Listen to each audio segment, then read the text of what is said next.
Хорошо. Значит, вот этот вопрос изменения системы изнутри и вхождения в парламент, и вот это все. Первая основа по закону Аллаха — это малый куфр, куфр, дуна куфр. И это достоверно от Ибн Аббаса, что бы ни говорил Ливан и еще кто-то.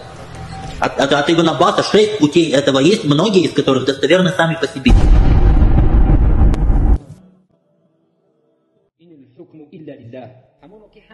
Все судейство принадлежит Аллаху. Аллах приказывает не поклоняться кому-то помимо Него. И как сказал шейх Ауд, ширк в поклонении кому-либо помимо Аллаха, и ширк, и куфр в судействе по выдуманным законам — это один и тот же ширк и куфр. Нету между ними разницы. И каждый, кто скажет, что поклоняться кому-то помимо Аллаха — это ширк, а судейство не по законам Аллаха — это не ширк, это не куфр, это куфр дуна куфр. Вот такой заблудший нововведенец Джахмид, как и нынешние ваххабиты. И в доказательство нашим словам приведем аяты суры Юсуф и аяты суры Ниса. ألم تر إلى الذين يزعمون أنهم آمنوا بما أنزل إليك وما أنزل من قبلك يريدون أن يتحاكموا إلى الطاغوت وقد أمروا أن يكفروا به ويريد الشيطان أن يضلهم ضلالا بعيدا. Разве ты не видел тех, которые говорят, мы уверовали? То есть, в пояснении к этим словам.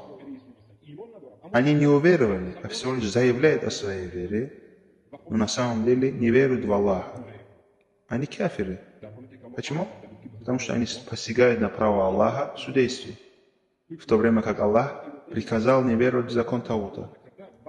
И нынешние правители, даже не правя по законам Аллаха, заменяют его. Не то, что правят, они заменяют его силой и открыто заявляют об отрицании законов Аллаха.